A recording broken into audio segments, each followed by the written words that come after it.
Alright, Brickers, episode 14, let's go.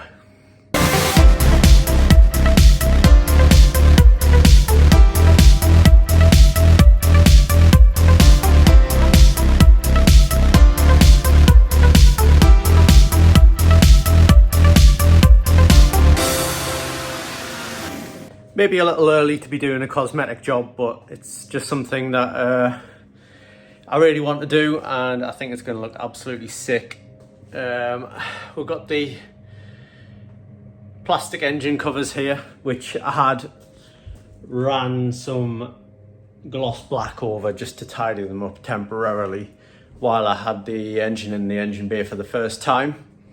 But my plan is to sand them down, make them look as smooth as possible, but what I'll do first is kind of give it a quick key, give it some primer, and then sand the primer down flat, because the primer will be easier to sand flat than the actual plastic covers themselves. So once we make them nice and flat, then we can lay some paint on.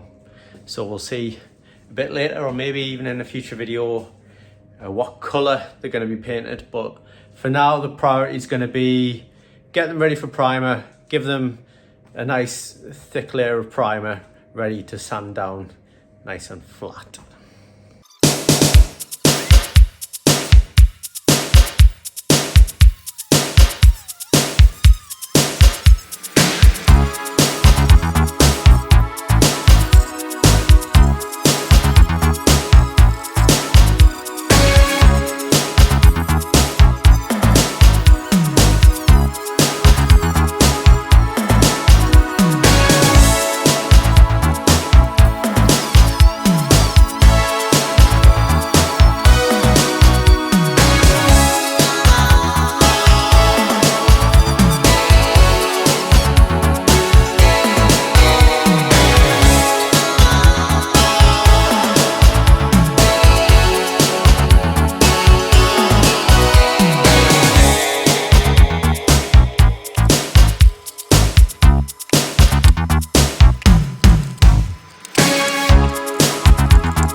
It's time to change the timing belt. So what we need to do first is get the engine at top dead center.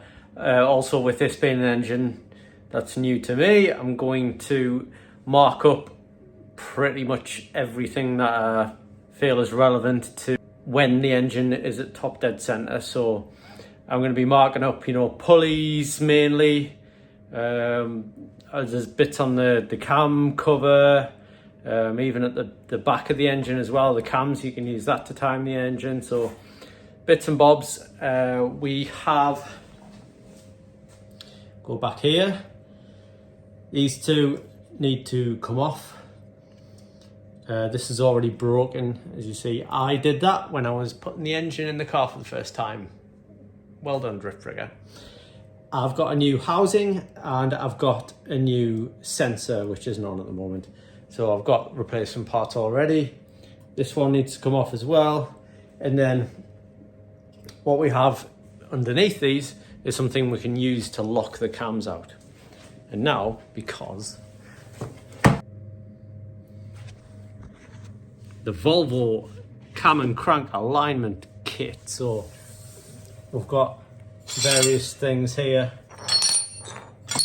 So I'll show you in a bit, but we've got these two to lock the cams out. We've got this little gadget which locks the whole engine out, which is amazing. You just kind of stick it in the block and it locks it. Yeah, pretty cool kit. Works with quite a lot of Volvo engines. I used it on the NA engine when I did the timing belt and the head gasket and stuff on that. Probably work on T5s as well, I guess. So let's get started. The first thing to check if the engine is at top dead center is this here. So you can see we've got a line on there, and there's also in there See that little line there as well? So when they line up, that's you at top dead center. So the first thing I'm going to do is mark those up. I've got a paint pen here, so just, I know it's already there, but just gonna colour that in yellow. Why not? That makes it a bit more obvious. And then I'm going to do the same on the actual cog as well. So just look inside here. Where are we? Make sure we do the right one. That's going to be important. I'm going to pay attention to this later on. So that's there on the cog itself. And I'm just going to mark this little gadget as well. Again, everything's just rusty metal coloured, so making things yellow can't be a bad thing. If I come up here to the cams,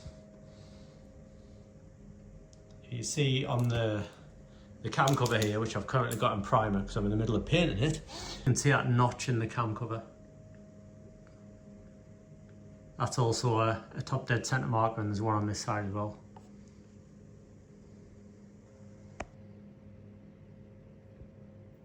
There you can see there. Whoa. There's a tiny little mark. That means that we need to turn the engine round, because the crank's at its top dead centre, but the cams are not. So see how the crank pulley is smaller than the cams, and these are twice the size. So for every one spin of the camshaft, the crank turns twice. So even though the crank's at the top, the cams are at the bottom. So I'll just turn the engine round.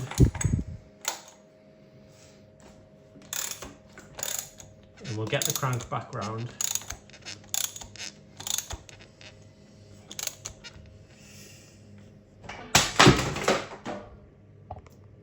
That was my light falling on the floor.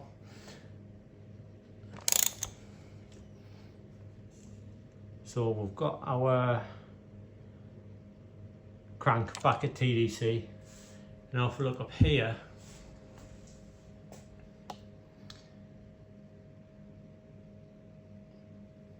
you can kind of see this one. Can you see that tiny little scratch there? That's got to be a homemade top dead centre mark, made with a screwdriver about 10 years ago. That's my guess. Very, very subtle, but you can see it. And you can see we're just about there at top dead centre. I'm just going to make a mark here for top dead centre. I'm kind of going over the original one, but it's so subtle I almost can't even see it. There's one here as well. Can you see that there? That tiny little scratch. So I'm just going to colour that in. So now we've got a much more visible TDC on the cams. And then if we go down here, obviously we can see that on there. And even then I would like to mark it. My crank pulley's down there. But once I refit the crank pulley and this vibration, I guess there's a vibration damper, and the crank pulley for the auxiliary belt, I will be marking both of those up as well. It's good to just get to top dead center, but also at a glance, you know, say at the side of the track, if I was suspecting the engine became out of alignment for whatever reason, then I'll be able to see immediately if the engine's in time or not. Yeah, we'll just undo this plug.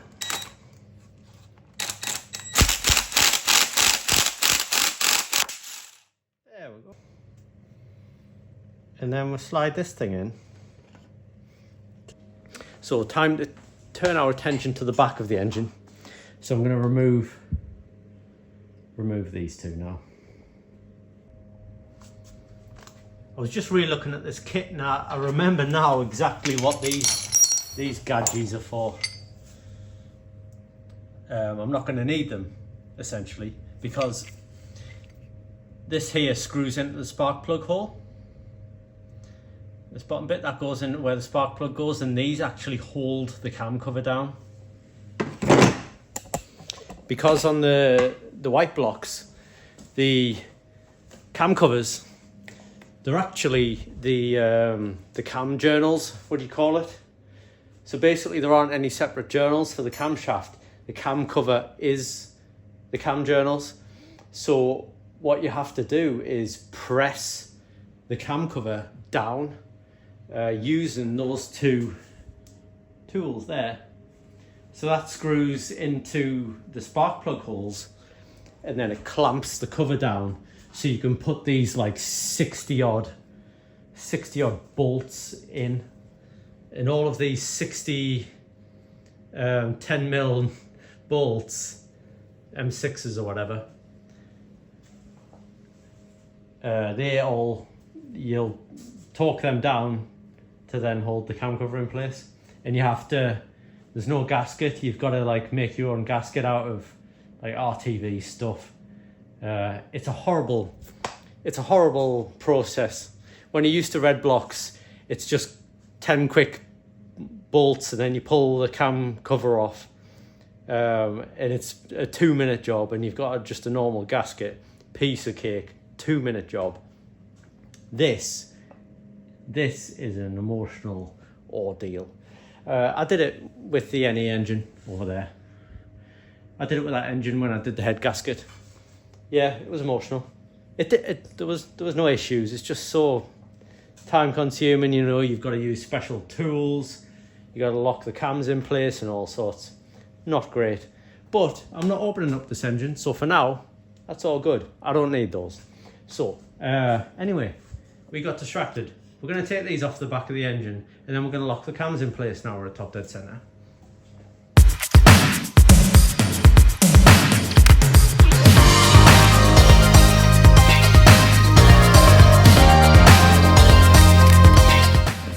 Now the idea is that you use these two tools to lock the cams. Yeah, I know some people fighting. Maybe it's for something real, but the truth that they are hiding is nothing that I fear. And I know that hate is mindless, covering every possible kid. So the idea with these is there's a little slot here and here. For the record, for top dead center, these keyways here, the intake camshaft has it at the top, and then the exhaust has it at the bottom.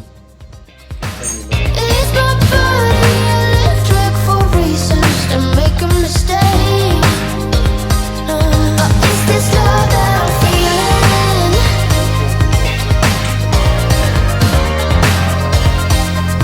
Is this love that I'm feeling?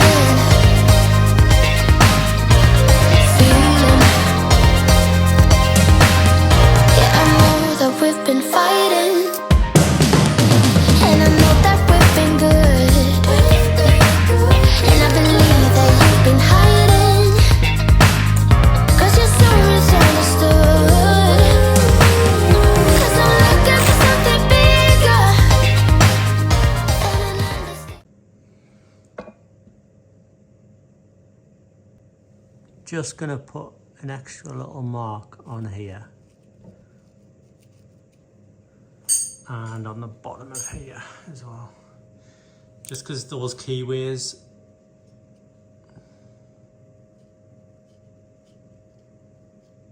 sorry I'm not filming very well, just on the bottom and the top, just so I know those keyways for the camshaft pulleys.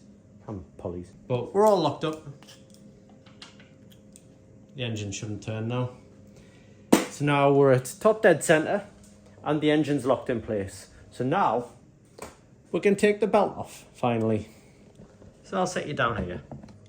Interestingly, I know from something I read a long time ago, where are we filming? There we go. See this little bit here? This is supposed to be on the left hand side like it is now when it's minus 20 degrees Celsius. and then it's supposed to be in the middle when it's about 20 degrees Celsius, which is where we're about now, and then 50 degrees Celsius, like we're talking about like ambient, we're talking about ambient temperatures here, you know, like the temperature it is outside. So we've got minus 20 degrees Celsius. Sorry, I don't do Fahrenheit. Minus 20 degrees, and then if it's in the middle, it's plus 20 degrees, and then if it's on the far right, it's plus 50 degrees Celsius. So this is in Arctic condition mode. A bit strange.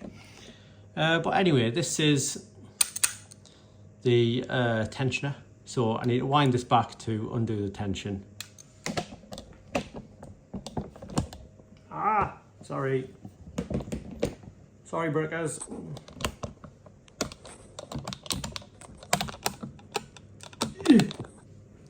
How's that? Let's check the frame. Not great, not terrible.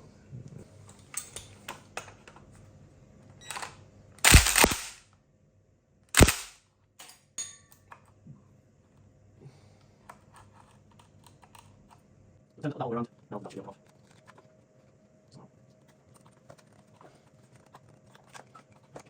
Yep.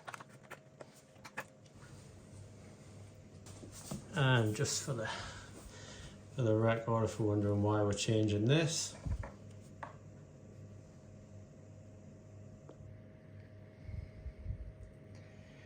that is the timing belt. Now this engine's 20 years old and has 94,000 miles on it. Could be the second timing belt, could be the first. I'd say it's the second, looking at the evidence of how this engine may have been tampered with. The timing marks, DIY timing marks, I'd say this was the second one, but it's obviously been done a long time ago. See all them cracks. We don't want this snapping, so let's see what we've got in our new timing belt kit.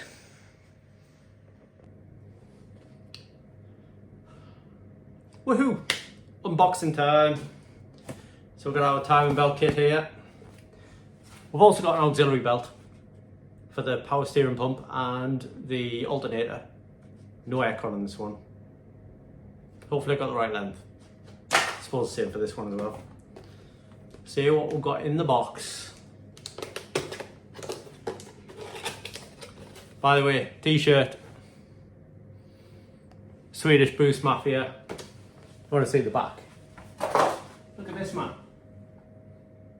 Oosh. Favourite t-shirt at the moment. Big up Swedish Boost Mafia.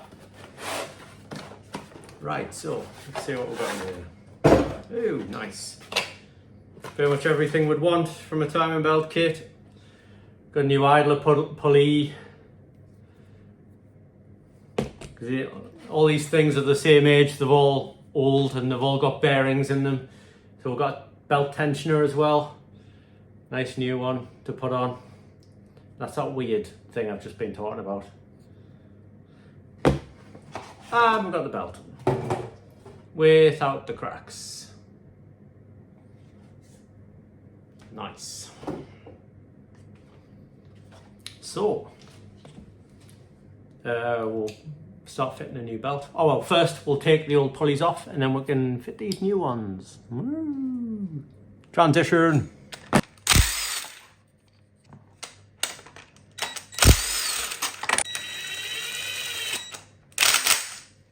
How many foot-pounds was that? Yes.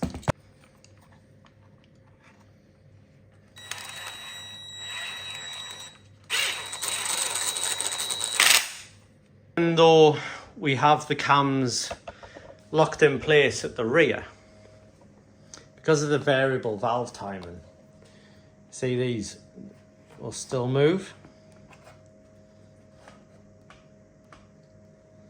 So what we need to do before we put the belt on over the cams is to put these, see the turn here, in the most advanced position clockwise, like that, and then chuck the belt on and then tighten this back up because this is loose at the moment. and then do the same for the exhaust cam as well.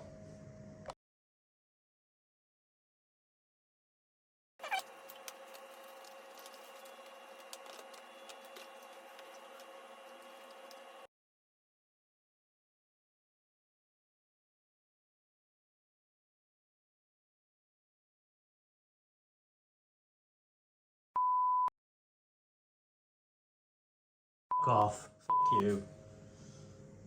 That is not a fucking top. Well, I had put everything back together and then I noticed this cam was one tooth off. Lovely. So just going again.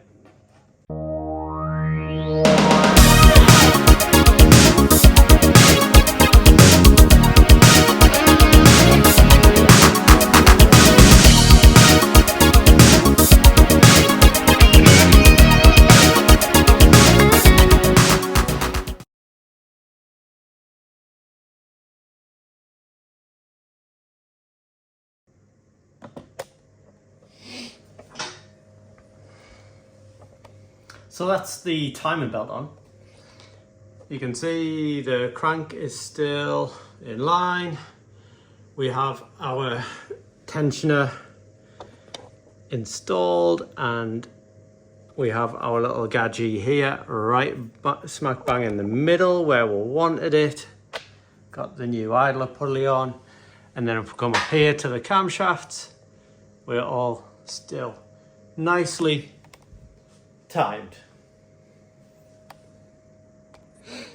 Now all that's left to do is to turn the engine over a few times just to make sure everything's okay and things still line up after we've turned the engine over a few times. But first, since we've got the camshafts locked, we need to remove these first.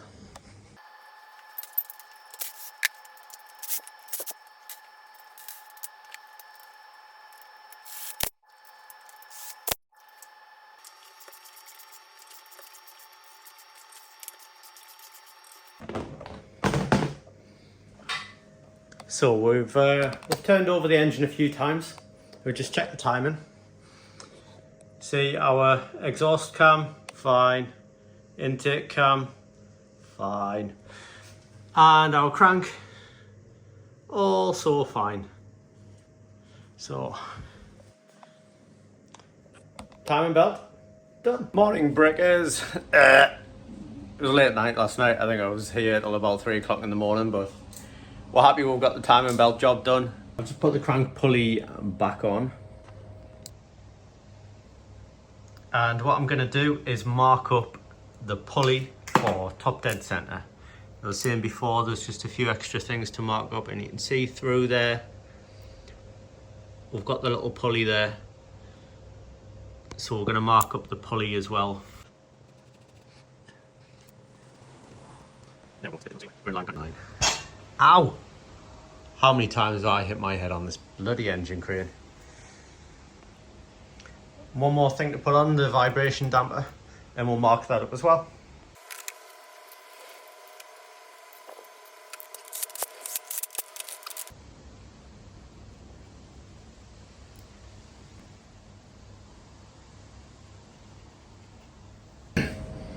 I'm already regretting not doing a water pump on this. I hope I don't live to regret that, but there's a few things I'm skipping on this build that normally I would just get done, but because of time constraints, we're just kind of getting this thing chucked in and running as soon as possible. You know, when you get those good notifications on your phone that just kind of make your day. Oh, there's a few things that I'm quite excited to reveal soon, but this whole project needs to be done in like a month, maybe 5 weeks. Oh man, I've got so much work to do. We're gonna go hard on it. We're gonna work as hard as we possibly can. We're gonna use every single spare minute I possibly can. And hopefully we're gonna have this thing doing skids, smoky skids, very soon.